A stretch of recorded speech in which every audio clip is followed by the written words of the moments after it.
The convergence of globalization and technology has created a new brand of terrorism. There were persons who, for whatever reason, came to view their home country as the enemy.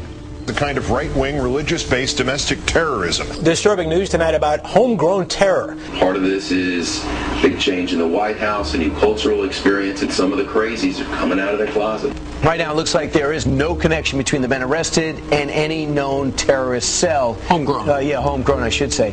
Folks, we've got a very serious situation here. I'm holding what is called the right-wing extremism, current economic and political climate, fueling resurgence and radicalization and recruitment.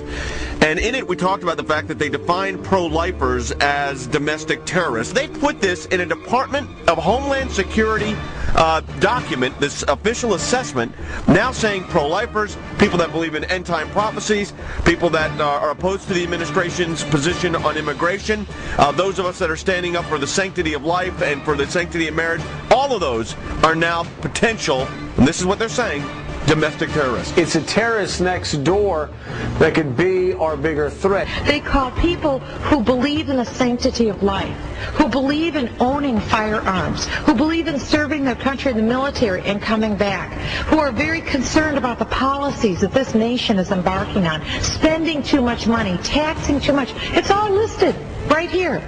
These are the domestic right-wing extremists. 1 million names under the watchful eye of the United States.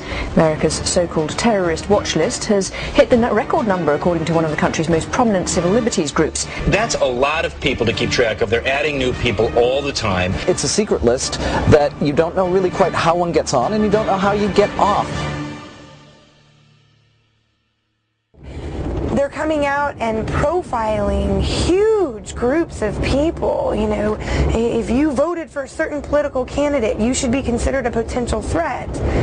And you couple that with things like the Patriot Act, where if you are a threat in their eyes, you can be held without access to judge, jury, and without access to a lawyer or even to your family.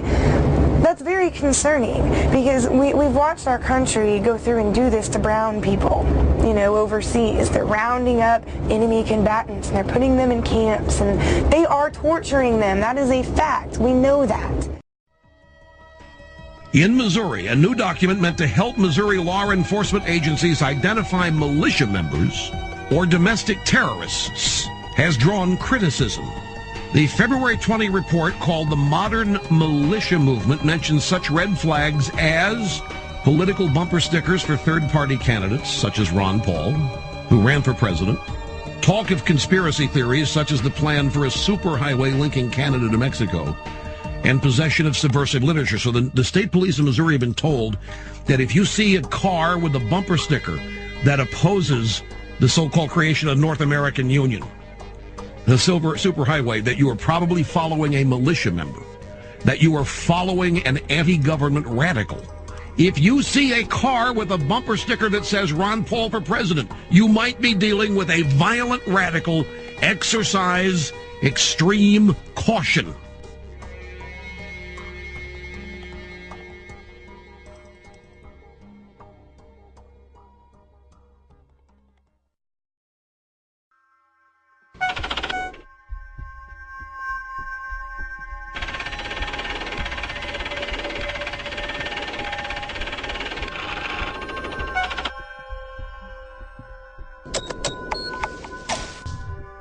We do know that 28% of their funding comes from the Department of Homeland Security. This is not the first time that a report has been issued to Missouri law enforcement and surrounding fusion centers in other states by the MIAC Center.